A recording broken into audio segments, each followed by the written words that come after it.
Good morning and welcome to Coffee Time with Kauffman, the comfortable place to talk about women's leadership. Today we have Julie Bartkus with us. Hey, Julie. Hello, hello. Julie is going to help us talk about detoxing the workplace. Julie is an award-winning business owner, internationally known speaker, coach, and best-selling author. For more than 20 years, she has been helping leaders across the globe experience a workplace detox so they can cultivate a more harmonious workplace culture that leads to higher productivity, staff retention, and profits. But before I get into that, my name is Maria Kauffman, and I'm a life coach. And today I'm drinking a dark roast called Rancho San Francisco. Hey, Julie, what are you drinking? Hey, I'm kind of embarrassed because this morning I'm so used to training on Friday mornings. So I've got my water prepped for me. That's perfect. But Oh my but gosh. but one Is thing I do love is I've got an amazing matcha tea powder that I typically drop into my water. So I have matcha tea typically in the mornings or my fabulous cacao drink. So that is awesome. And like for the topic of conversation, I think water is probably like perfect, ooh, yes, detoxing, getting lots of water in. Yes, right? I'm preparing for surgery on Tuesday, so I'm trying to Oh, to just really get my tissue all nice and hydrated. And I never awesome. drink enough. I always have the goal, like, okay, I'm gonna get 3 bottles, and I'm like, okay, I did one and a half. So, Yeah, and I'm really bad at hydrating. So oh, it cool. is a Very cool. challenge. That might be a bigger challenge than the workplace detox. I'm not sure. I know, right? Right. It's a It's like which balance. one? So, Julie, help us understand more about who you are and how we came to be on this conversation together. Sure. Well, I've been fascinated by leadership for a very long time, beyond 20 years, from the time that I was in childcare, in retail, and then moved my way into corporate to really figure out, well, what does it take to have a motivated team? And in corporate, I really had the opportunity to look at all different levels of leaders and to work in all different levels of positions to find out, well, who are the leaders who have a motivated team? Who do I think of as my best boss? And what do some people do that are really ineffective? So that's always been a fascination of mine, but even more so with workplace detox is thinking about how excited, and as a life coach, when somebody starts a new job, they're typically really excited. And then it's like an hour after they're on the job, or a day, or a week, or a month, or a year, their enthusiasm levels start to change. And typically they start to go downward. So that became another fascination of mine to figure out, well, why is this happening? Why is it that we start? We're so excited, like, woo, can't wait to start that job. And then it's like, oh my gosh, that place where I work, it changes. It So I really does. wanted to plug in to what changes so I could help leaders really understand that and put a plan of action into place so they can retain their staff that they work so hard to get. Awesome. That's pretty cool. So, and that talks about certainly, I will say your professional Mm. career, probably well into the career. What were some of your early signs, maybe earlier in life, that you had some skills or talents that were going to push you eventually into this direction? Yeah, that's a very powerful question. And it's true. And you know this from coaching. It's kind of like you're steered in this direction from your life experiences. So I always thought that I would be dealing in change management because my whole life has been this breeding ground for change. And I'm Mm. somebody where, I'd come home from school and I'd have my own bedroom. And then the next day I'd come home from school and I'd be now bunking with my sister. So it Oh, just seemed that my life was setting this platform for tremendous change. And one of the pivotal moments for me is when I was going through a divorce. My first marriage was divorce. My second marriage was widowhood. mm. So talk about consistent change. It's been there for me. But when I was going through my divorce, it was an abusive relationship. And I remember thinking to myself, why is it that I'm in this place in my life? And am I just broken? Am I not good enough? Am I not worthy? Because around me, people were having good relationships. People were happy. People were fulfilled. But here I was sitting in this broken place. And I remember being in this relationship and I started to think to myself, you know what? You could have a different thought, and that different thought might take you to a new action step for your life. And that new action step might get you a different result. So this little thought just kind of kept pinging at me. And I remember uh, making date night, Borders and Barnes and Nobles when those stores were open and happening. But I Yeah. remember making date night at the bookstore, and I would just find these books that would pull to me. And they started talking about But how you could change your world. date night with yourself? Yes. Okay, I just wanted to clarify. That's Yes. beautiful. It was You my and the own book. date night, right? Me and a book and a bookstore. And even at the tail end of my first marriage, I remember just sitting like in the dark corner of a room, like my husband would leave, and I would grab the book that was just calling at me with a yellow highlighter, sit in a corner and highlight all of this information that I was just fueling with my mind. And my jaw was just dropping, going, seriously, seriously, this is the power of our thoughts. This is the power of what we can make different in our lives. So I started eating up books like The Roads Less Traveled, where it says love is as love does. And that stuck with me because I'm like, well, wait a second. I thought I was in a marriage. We say I love you all the time, but that doesn't translate to love. And what It's you learn, and tricky. it's so It's tricky. tricky. It's And fascinating is it what it is. is. It Yeah. really is, yes. And I was probably say, fascinating. Certainly you and I are here in this space, but how much of that fascination was there in some of the darker times? I think in the darker times, there were more feelings of, and I wouldn't have realized it at the time. I didn't have the wisdom, but now that I'm stepping back and I'm looking at the picture of my life, I'm like, "Oh, isn't that interesting?" But for me, a lot of it was being a victim to what was unfolding around me. And it was interesting how I identified that as a life pattern. And you, as a life coach, know the impact of these repeating patterns in our life. And that was one that I was identifying for me, that, oh, isn't it interesting that you set yourself up to be in these positions where it's like, oh, you're not being treated fairly here, or this is happening. So once I became aware of that, it was like, oh, now I can really make some change happen, tapping into the power of this. Yeah. So you're consuming books because I went through a similar thing Did too. It's you? like once I started on one book and I loved it because one book could lead to another, you start hanging out with different people and they're suggesting also more books. And yeah, so I could not. And like you said, I think it's almost like, you're in that highlighter thing and you're like, man, this is a powerful thing here.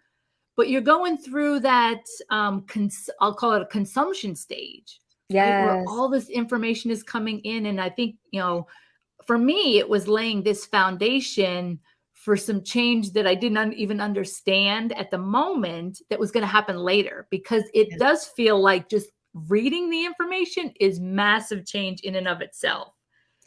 It really was, because it gives you the platform for knowing that something different is possible, from hearing it from other people. And to me, it was like drinking from this huge pitcher of wealth of information, of knowledge. I'm like, oh my goodness, why am I just discovering this now? But then it Right. was a bigger celebration to say, hey, regardless of where you're at in your life, you discovered it. And Cool. that is incredibly powerful. So wherever you're at in your life, if you're thinking it's too late, I'm too old, things will never change, it's just not the truth. You have to celebrate where you're at right now and say, "Woo, I discovered this and now I have something different to move forward with." And that's such a blessing. It's such a gift. Such a gift. Yeah. Mhm. So you went through obviously some changes, maybe later in life. You're also making this connection back to, even coming home from school in earlier times. Man, it was like these things were all setting me up for change. Yes, Take yes. us another step further. Yeah, and I was a Catholic school girl, so for 8 years in the Catholic school system, where we were basically, told how to act and not really got to discover ourselves. So when I got to this place in my life where it's like a discovery phase, it's like, who am I? But for me, the pivotal moment, one of the breaking points was with my ex-husband, my first husband, when we were going through divorce and we were driving in a car and we were looking for a place for him to live. We both came to the point where it was like, all right, this isn't working. We're going to get out of this. And I was actually behind the scenes, like getting really excited, reading my books, just getting myself in really great shape and just being excited with the knowledge that I had for the future. And we were out driving one day and looking for a place for him to live. And he became infuriated. And he proceeded to do something that changed my life because when you're faced with your life, your own life being threatened, you realize I've got to change something and I've got to change it in a powerful way. So in the car I was driving, he proceeded to put his hands around my neck. And at that moment, I not only felt like he was strangling me, but I felt like life was strangling me. And I had to make a quick decision and move on with my life in a powerful way. And that's when I'm like, there's no going back. So I totally removed him from my life in the best way that I could, got the divorce, and then moved forward into my life with a new skill set, with new insight, and with wisdom. But if you ever feel like life's got you by the neck, that might be a time to make a change happen. And that definitely was for me, where I felt like not only life had me by the neck, he actually physically had me by the neck, where I was like, okay, I got to break free of this. He let go. Thankfully, nobody was hurt, but it was just a moment where I was, scared straight. It's like you were looking at a situation that you created and that you didn't take action quick enough to change, but now I can make fast, decisive action. And that's what I did. Yeah. Now, were you reading some of these books before that moment? I was. So I was guided in that direction. And that's what gave me the power to be able to make that change. Yeah. Because a lot of times when you're sitting in a place where you're in a relationship that's not right, it's very disempowering and it can be very alone. You feel alone with it. And this relates back to leadership in so many different ways, but in leadership, there's also a lot of personal stuff going on behind the scenes. And that's one of the biggest things that we're changing or that we're transforming is what's going on behind the scenes and not just dealing with the symptoms of what we're seeing. So me having somebody wrap their hands around my neck in a moment of rage was a symptom. It wasn't the cause, it was a symptom. And I had to find out what the cause was and change that so I could step into a whole new phase of reality in my life. Wow. Yeah. Wow, wow, wow. And good for you. So then what Yes. happened? So then the story unfolds. It was a very empowering, very important time in my life. And I proceeded to date. I proceeded to start my business. I proceeded to have my own radio program where I really was on this kick with interviewing all these different people who had experienced tremendous levels of success. And one of the things I did when I started my business, I landed my own little local radio show. And I was so blessed that a lot of the books I was reading, I interviewed those authors. Wow. So I interviewed Les Brown, one of my favorite motivational speakers. I interviewed the great Zig Ziglar. I interviewed Jack Canfield, and I had them all as guests on my program. And it just fueled me more. It felt like I was expanding my circle of Oh, who yeah. I was hanging out with, Yeah. even like you do when you have these coffee talks. It's like, oh, Yeah. these people are now part of my circle, and it increases your energy. Yeah. And it's showing you that there's a whole different possibility in your life. And again, it was just another step that I took where it was like, all right, I ain't going back there. Right. I'm very far away from that place. Yeah. So Once you have so the good stuff, it's yeah, it's drastically different. Impossible to go back. it is. It's so impossible to go back. I mean, you can easily go back, but if you keep your mind propelling forward, rowing in the direction of where you want to go, especially with the thoughts that you're feeding your mind, Mm. man, the things that you can achieve, especially in a short period of time, are limitless. but you got to Yeah. get your thoughts rowing in the same direction of what your goals and your vision is. And that's one thing that I learned too. It's that your imagination is so incredibly powerful that you can leap from this place of being in an abusive relationship to being in good, solid, high functioning relationships by using your imagination to know that you are deserving. You can get there. It is possible for you. There is nothing that is broken about who you are. But we're always creating two different realities. And one is the reality that we see with our eyes, and our eyes might tell us when we look in the mirror, hey, you're not good enough. And I'll look in the mirror and go, you got a wrinkled face, you got this, whatever it might Yeah. be, right? Or I see this wrinkle. We're always so tough on ourselves. But you've got to look into the mirror and say, you know what? I'm going to find something to love. And every time I look into the mirror, I'm like, find something to love. Don't even give yourself eye contact until you have a compliment that you're going to Oh, pay yourself about who you are. nice. Nice. So And then you that's start powerful. dating, Yeah, you want the juice. right? And then that leads to a whole different opportunity for you. It does. It really was a feeling that life is not over, that this is not my reality for the next 50, 60, 70, 80 years. I was like, woo, yes. And it also made me understand how to love in a bigger way. Because even though you can't be with a person, you can still love them from a distance and want the best for them, even though you're not emotionally connected to them any longer. Yeah. Yeah, so I started to date, got into another relationship with a fantastic man, moved to Boston, was out there for 10 years while I was starting my business, and it was an amazing opportunity Well, how to did that see the feel? mountains and the ocean, and I just went with the change and like, woo, let's go. So this new relationship, how did it feel relatively to the past relationship? Oh, it was amazing. It was a lot of healthy conversation. Oh, It was just Um, and I don't want to say feeling like a queen, but in some regards, that's what it's like. It's, just being put on a pedestal, being acknowledged, being recognized, being valued. And especially as I started the phase of my own business, to have somebody like that who was supporting me, especially when you're in the speaking realm and, come to your speaking events, help you set yeah. up. It's just tremendously supportful, but it feels Wow. like you gain a friend, a Oh, true friend, oh. which has served me well up to this point forward. Yeah, and Yeah. that's beautiful. So there must have been quite a drastic change, I imagine, from an abusive relationship to one that really feeds you that way Mm, and holds you and supports you in yeah. a ton of ways, professionally, personally, just to have that comfortable space. So things were different.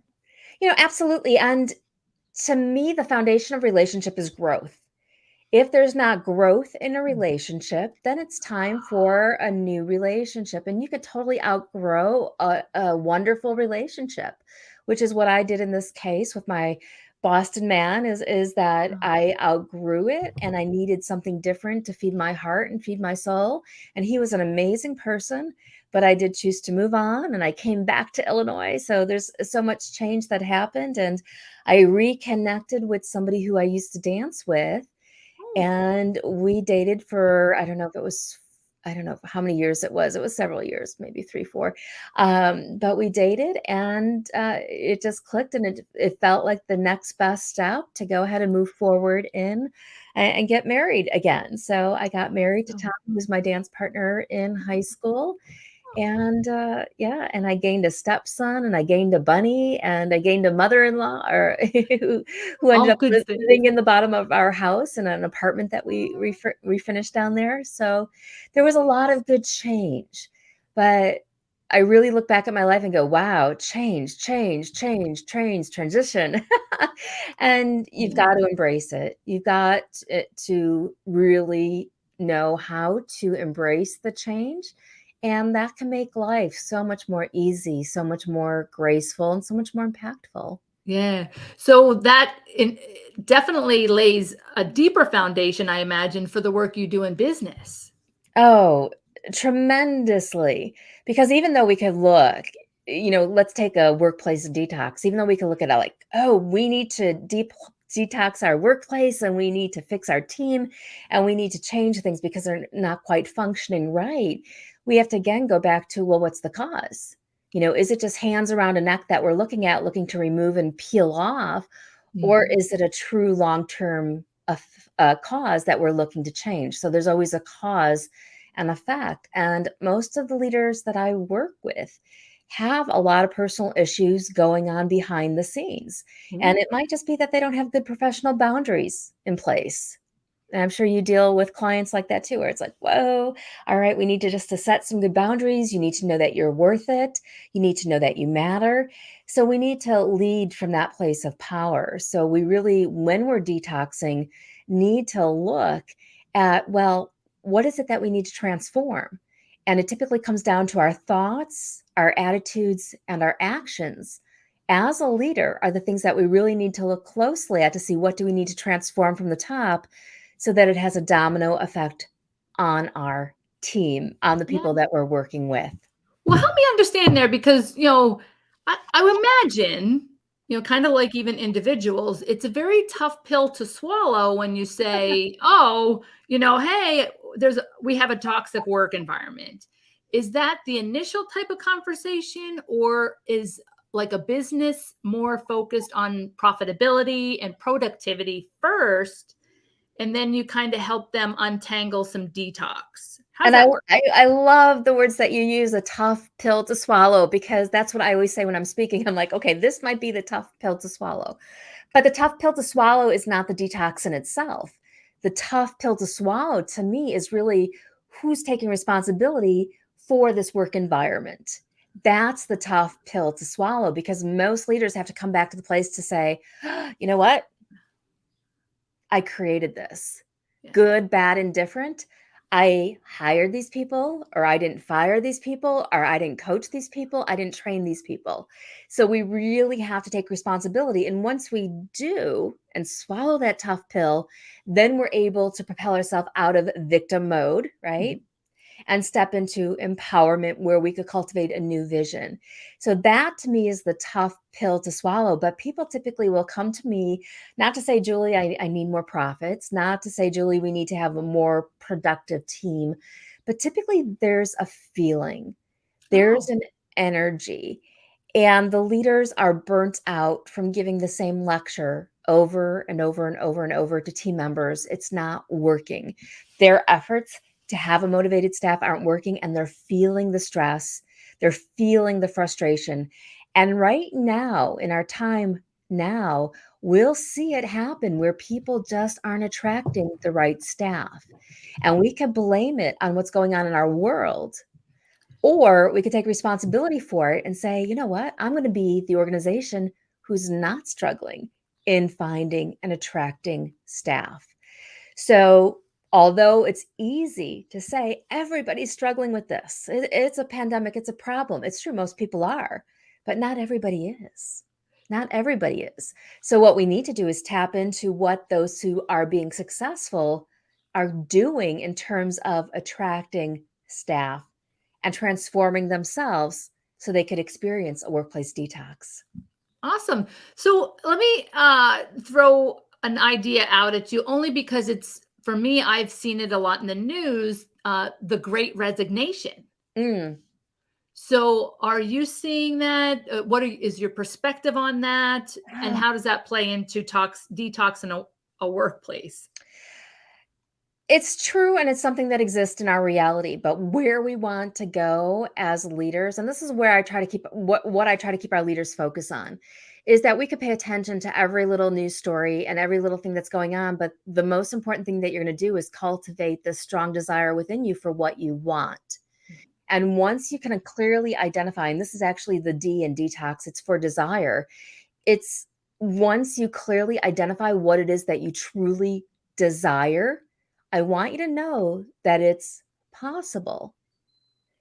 But if we're looking at outside circumstances just to tell us what our possibilities are for us in our life, we're setting ourselves up for success.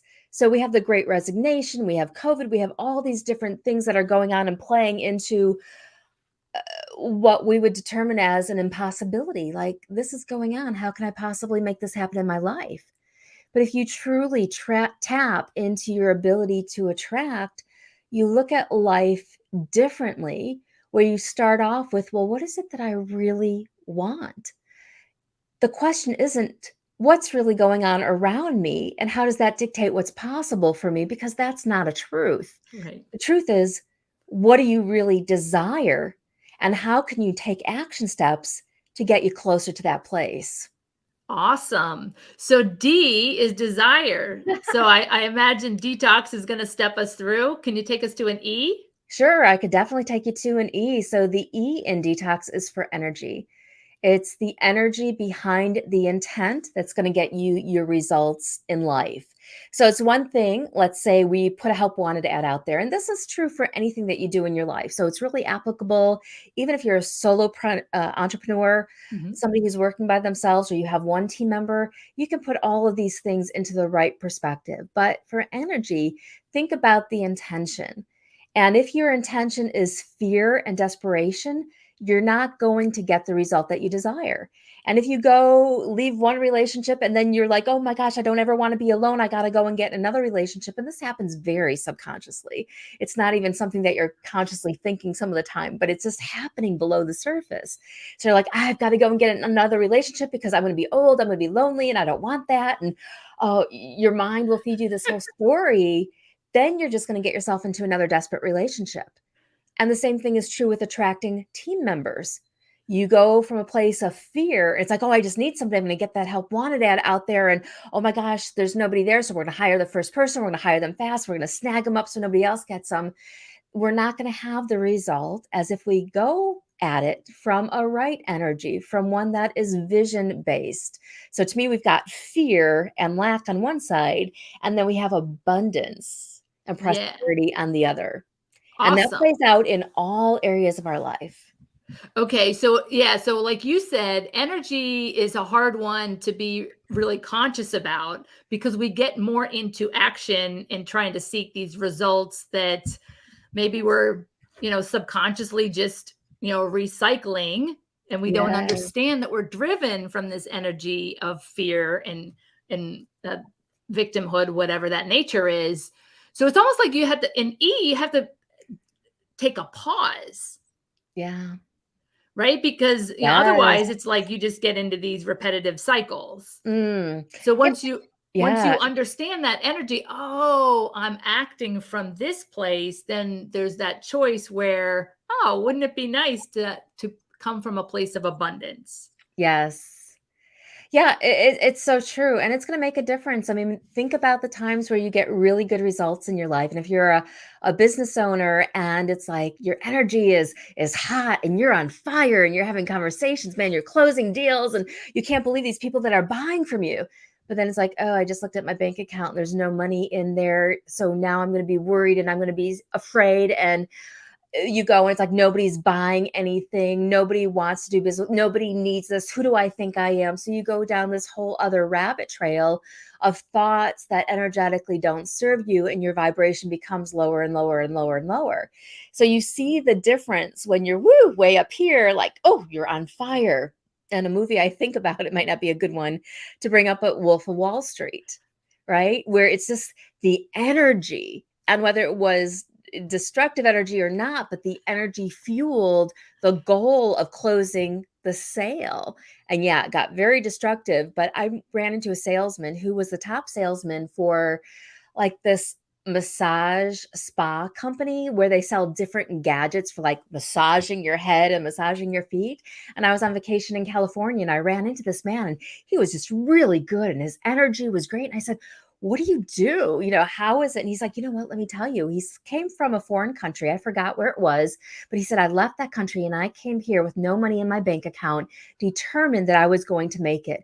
He said, every morning I get up and I watch The Wolf on Wall Street. He's like, I watch 20-minute segments of that movie so that I feel like I'm a part of it. My energy is on fire. And then I go and I just have this amazing day selling these products and connecting with people and talking. So that to me is a prime example of energy in our business, and it plays out every way in our lives. That's fascinating. It's almost like you could just develop a daily habit to get into positive energy. Yes. Oh, you so can. And most leading psychologists say that it takes about 6 seconds to change our mood.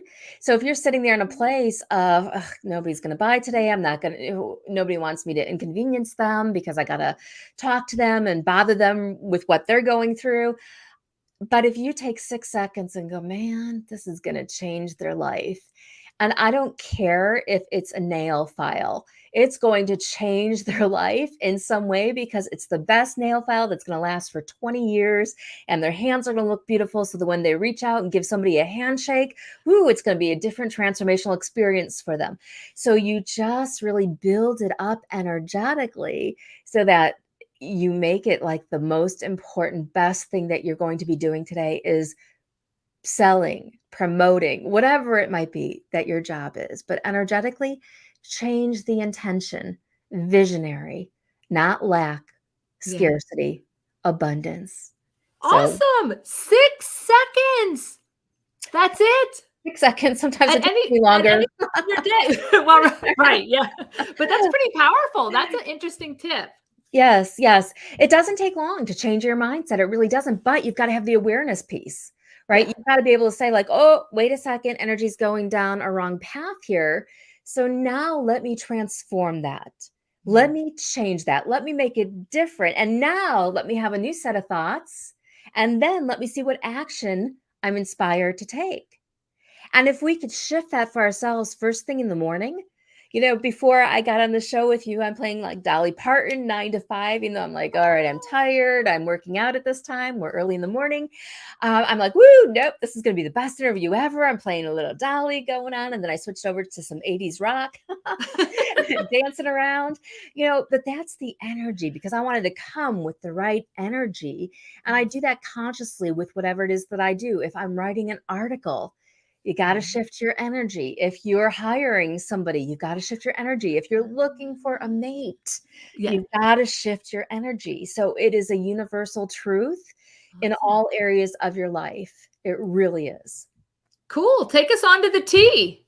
T is for transformation. So I already touched on this one a little bit, but it's really looking at the things that I call highly contagious. They're highly contagious in your life, they're highly contagious in your workplace, and it's your thoughts, your attitudes, and your actions. All highly contagious, meaning the thoughts you carry, the action that you take, and the attitude that you have. You could come and talk with somebody else and say, you know what? This and this and this is going on, and I really feel this and this and this way. And they start out their day like, ooh, listening to Dolly, and they're all excited. Then they come and talk to you and they go, oh, yeah, I could relate. And that's really hard. And yeah, it stresses me out too. So then it's like we get into this group pity party. And it's true that, misery loves company, but it's also true that success throws a much better party. So it's better to take care of yourself and find ways of transforming your thoughts, your attitudes, and your actions. So it ties in very closely with energy, but it's really about taking a big step back and holistically looking at all different areas of your life and saying, what can I transform? What can I Yeah. change? And maybe today it's changing one little thing. Maybe today it's making one baby step, but you changed it. You did it. And then you could come back tomorrow and change the next thing. And then over 30 days, you're going to look back and go, wow, I made some good change happen. Yeah, I love it. Transformation, very, very critical. I Yeah. love to talk about that as well in the everyday heroine because basically that's what it's all about is that Yes. like you said sometimes there's these daily things I think that are part of transformation anyways. Sometimes people can get kind of hooked on the big transformation. Yes. But, Oh my gosh. those yeah, so they not that they don't happen and not that we can't search for them or seek out that type of transformation, but the daily transformation is critical. Oh, so powerful and so, so, so true. If you look at the big thing that you need to change, and it's like there's 20 big things you need to change, and maybe it's your weight, maybe it's your fitness, maybe it's the person you're dating, maybe it's the people who are working for you.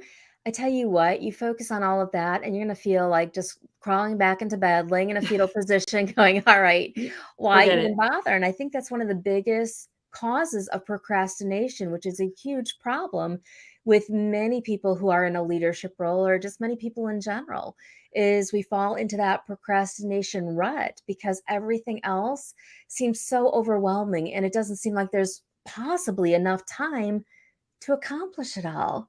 So instead of taking that inspired action, we just default to, all right, I'm just going to lay here, or I'm just going to watch another episode of the Brady Bunch, whatever it might be, because that helps shift your mind. Identify baby steps, Awesome. small little steps. Do you remember the movie What About Bob? Oh yeah, of course I love that Yeah, movie. I love that movie, right? It was all about baby steps, and Richard Dreyfuss was the psychiatrist, and the amazing Bill Murray was the patient. And the patient couldn't function at all without his therapist, and he came across, I was it I forgot his name, Doctor something, Richard Yeah. Dreyfuss's character, Yeah, I don't. and he came across him and said, "Okay," and he wrote the book called Baby Steps. So he was coaching Bob not to think about, like, he would come from his office and Bob would be like, I can't possibly leave the building. He's like, don't think about leaving the building. Think about getting through that door. Once you get through the door, you're going to have the strength to get on the elevator, or not even to get on the elevator. Push the button. Push the button. Elevator will open. You'll get in the elevator. Then you'll go down. And then you can decide, do I go right? Do I go left? So he broke it down into these small little baby steps so that Bob could successfully navigate his way through life. Yeah. Yeah. But you know the coolest thing about that movie What? is the massive, I'll say massive, because it was kind of subtle. In the end, the transformation was Oh, with the doctor. oh, that's true. That's true. It wasn't True. necessarily with Bob. So that's the power, I think, of transformation, is that when you do allow yourself and you give into these baby steps, right? Is that Exactly. you're actually not just transforming yourself, but by example, you really impact a lot of people. Amen. I mean, isn't that the truth? Yeah. So by Bob changing his life based on this doctor's advice, the doctor in the end changed his life because of who Bob became. So yeah, so powerful, powerful circle there. But that shows, the team impact too of these people, that whether it's team, whether it's family, if you're spending all day with these people and you're interacting with them on some deep level, yeah, we're all impacting and affecting each other. So that's such a good point. Love it. Cool. Take us to the O. The O. Okay, so the O in detox is for open. And to me, specifically, when I'm working with leaders, it's about open communication. It's about transparency. It's about authenticity. A lot of times, especially in the midst of big change, we tend to be more secretive. We tend not to tell. But in a work environment, it's really funny how people know even when you don't say anything. They might sense the energy is different. They might sense that things are changing. They might sense there's something going on. So the more open that you are, especially in terms of communication, the more successfully you will navigate into the change that you want. Now, here's the little caveat with that. If it's a personal goal that you're working towards and you have people around you who don't support you, like when I was in my abusive relationship, I wasn't necessarily sharing or being open with what my goal was at that point, because my goal was to survive, to get out of situation, to have a good, positive life.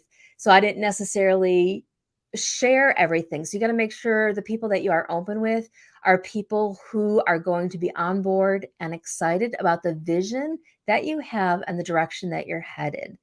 And when you do things right, I guarantee you could get your team rowing in the right direction. You could get your family rowing in the right direction. Even your friends can be on board to support you. So O to me is really important. A lot of times there's a conspiracy of silence where it's like, oh, don't say anything to everybody until, and then everybody finds out. And then the agenda of the day is the gossip, is the rumors.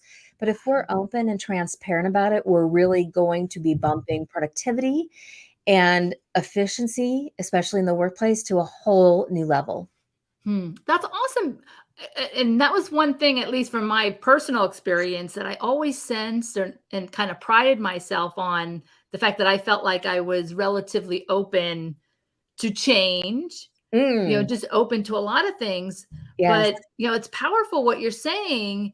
So there's a bit of openness. And I think it's almost like there's a timeline though, right? So you're kind of stuck in this moment where, it's touchy. You have this sense that you want to close down because maybe there's a concern about the future that you're heading into, right? yes, So more open is awesome. yes, Encourages more communication, but maybe at that point in time, there's still a lot of unknown.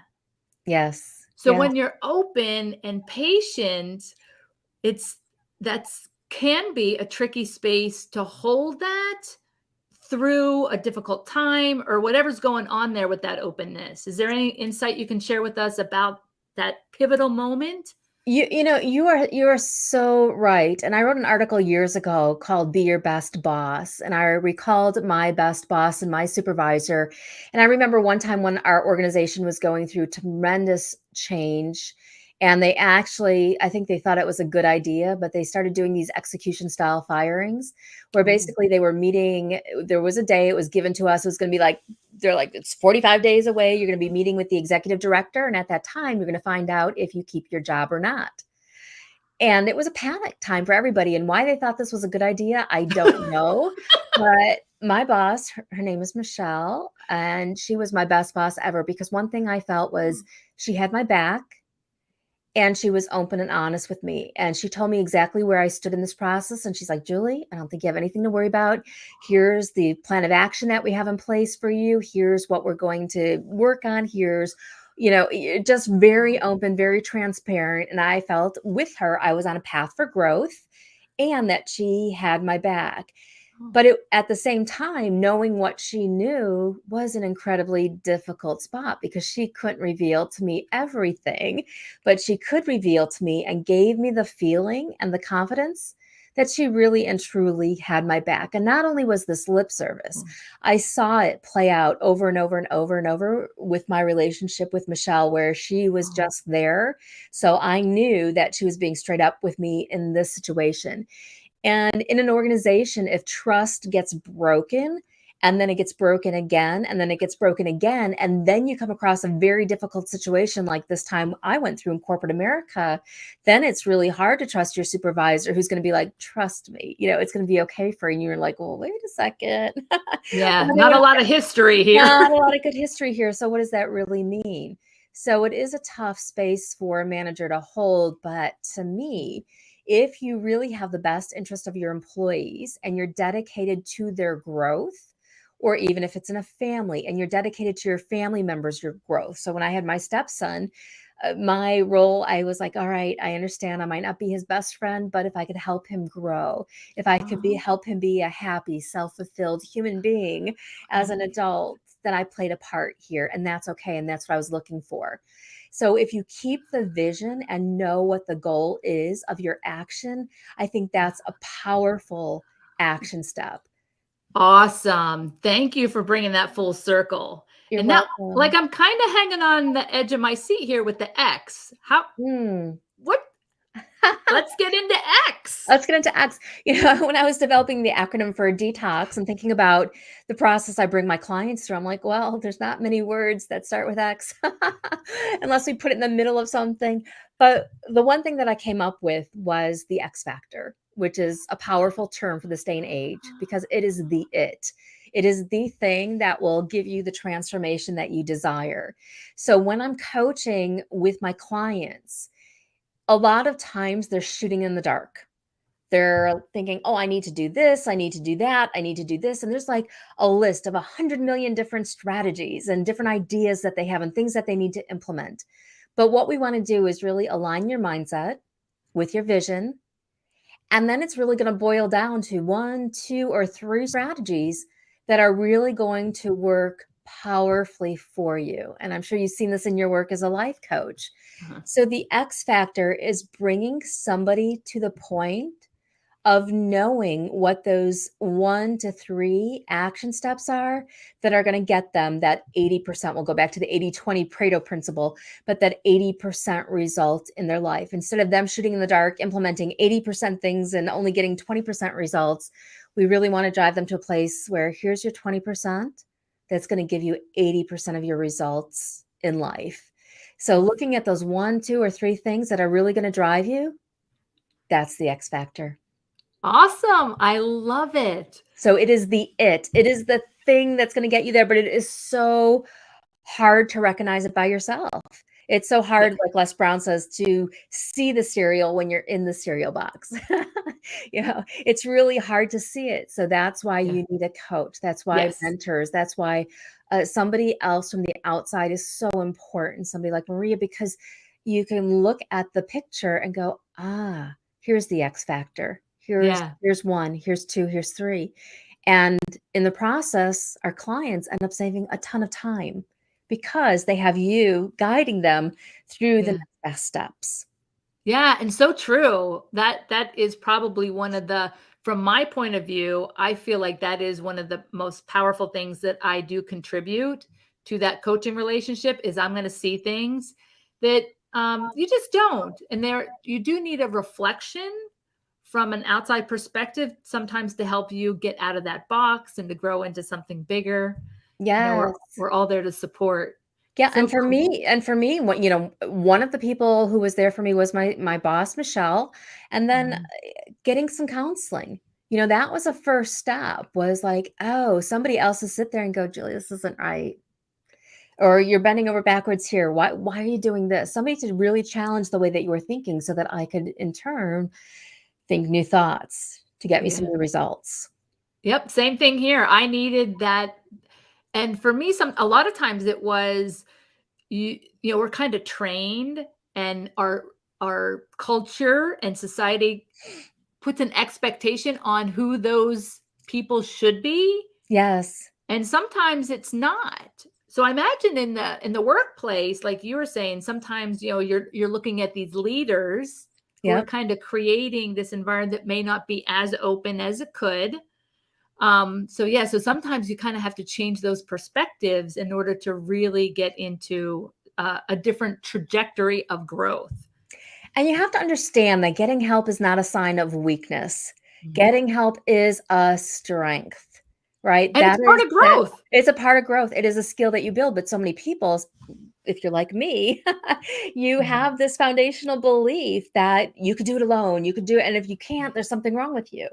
So we really have to drop that and say, instead of saying, I could do this alone, who do I need to get on my team? Who's going to be part of my support team? Who's going to help me make this quantum leap to the next level of where I want to grow?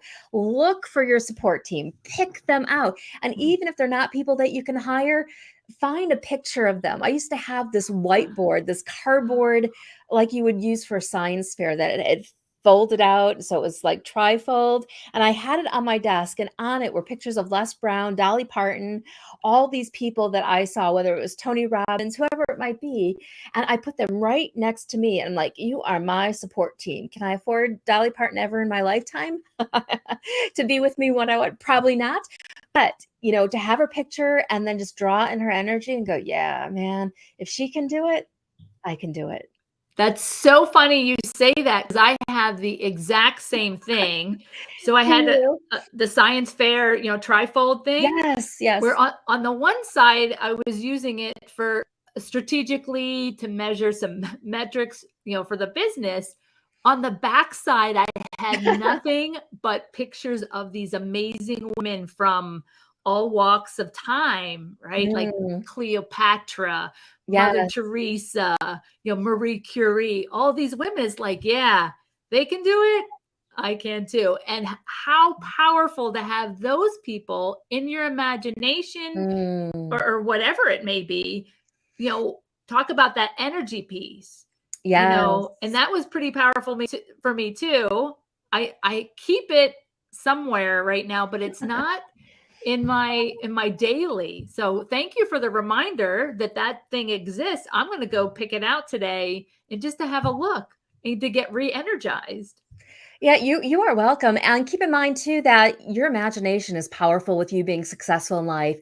It's written about in Napoleon Hill's book Think and Grow Rich, where he taps Mhm. into the secrets of people who make it through really hard times. And he studied people who had businesses that collapsed and people who were successful even in the midst of incredible poverty that was striking the nation at the time.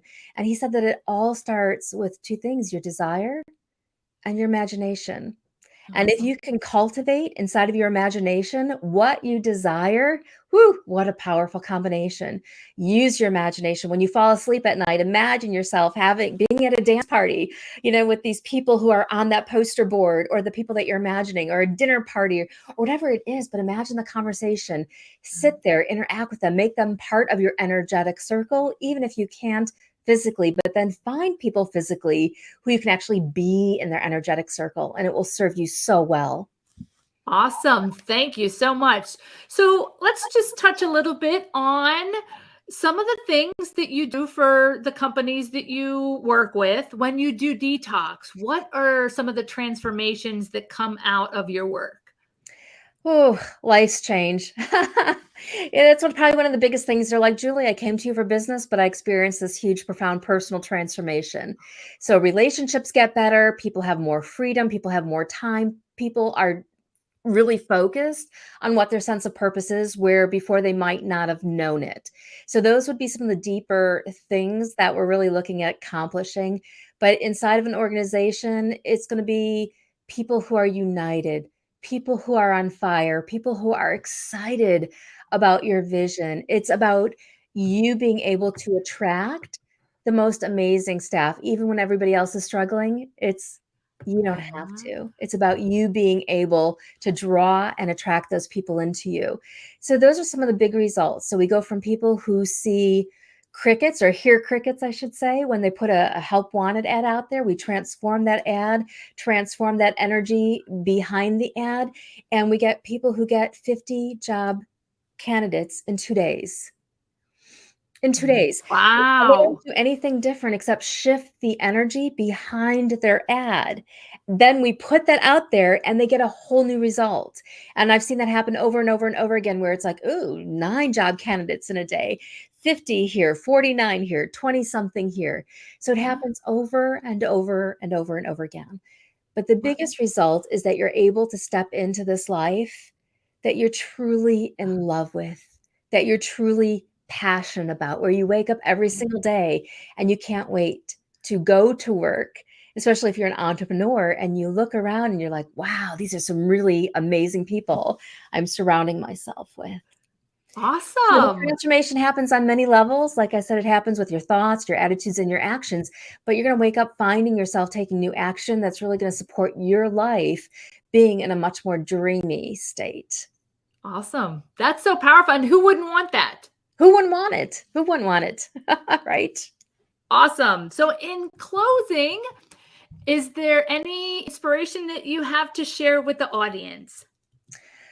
Oh gosh, there's so much. But one thing I'll say this, and then I have a quote too, and you can let me know when you want me to reveal that quote. But pay attention to what you desire. When I lost my second husband, he died Mm, instantly and suddenly.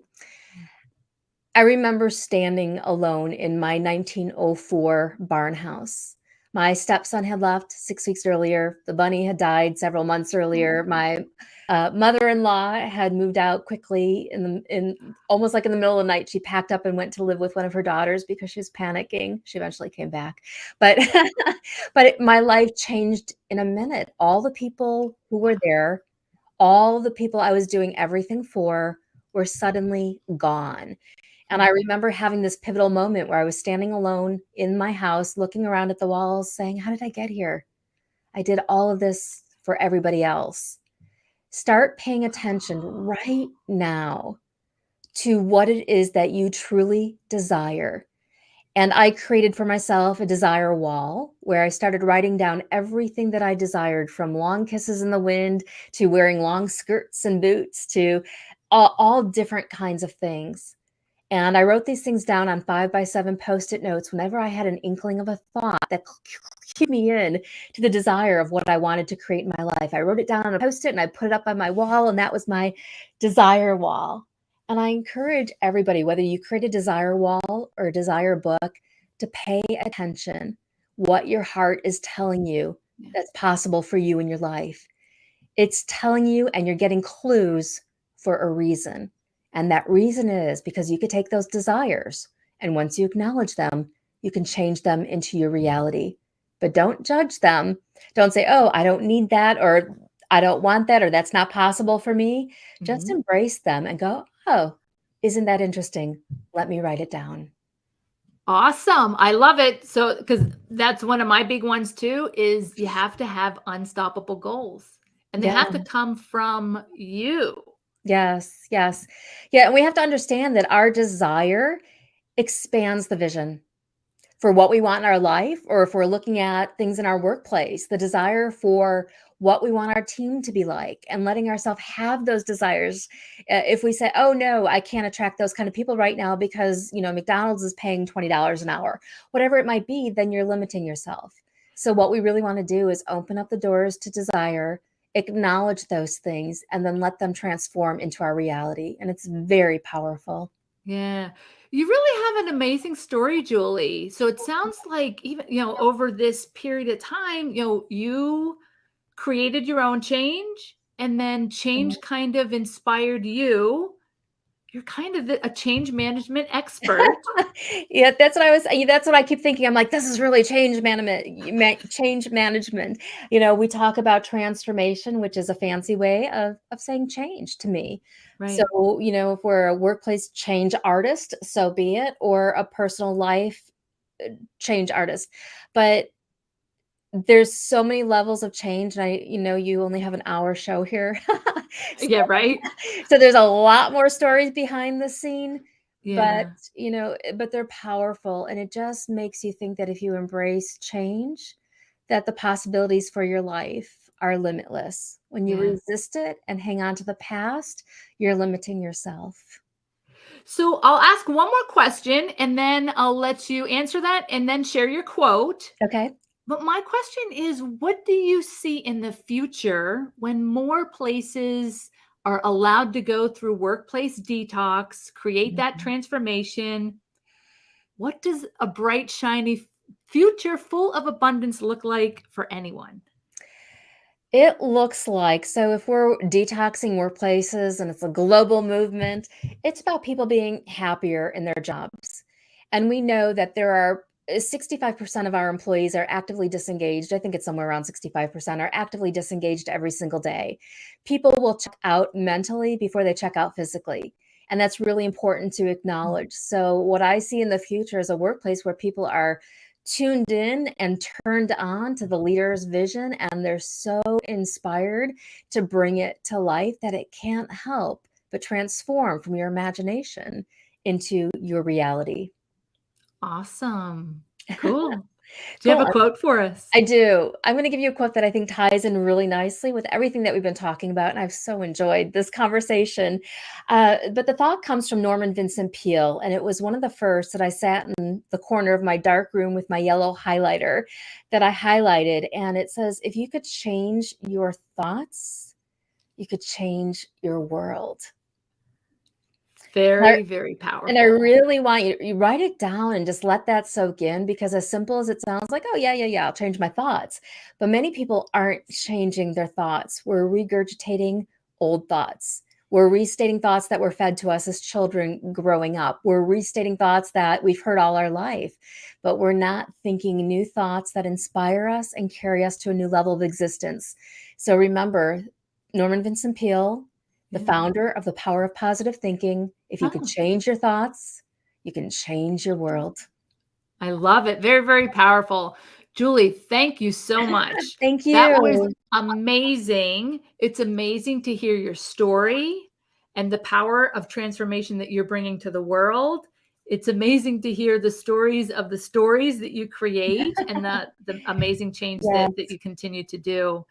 Help us understand how to get in contact with you. I will certainly share some links in the show notes But what if people are ready for the workplace detox? What do they do? Workplace detox, life detox. Feel free to visit me, juliebartkus.com, JulieBart, as in Tom, KUS. And there is a form that you can complete, a real short one, to get considered for a Getting Unstuck consultation, where basically we just get on the phone, we talk about what's going on with you, and we lay out those few steps that will carry you to the next level. Awesome. Like I said, I'll be sure to put those links in the show notes. Thank you so Awesome. much, Julie. Thank you. Thank you. Thank you so much for having me. I just want to say that I think it's an incredible thing that you're doing, Oh, bringing light to these topics that will really help people just carry forward and have an amazing experience as they progress in their journey. So thank you for having me. It's a true honor. thank you so much, Julie. Thank you for being a part of the conversation for inspiring women's leadership.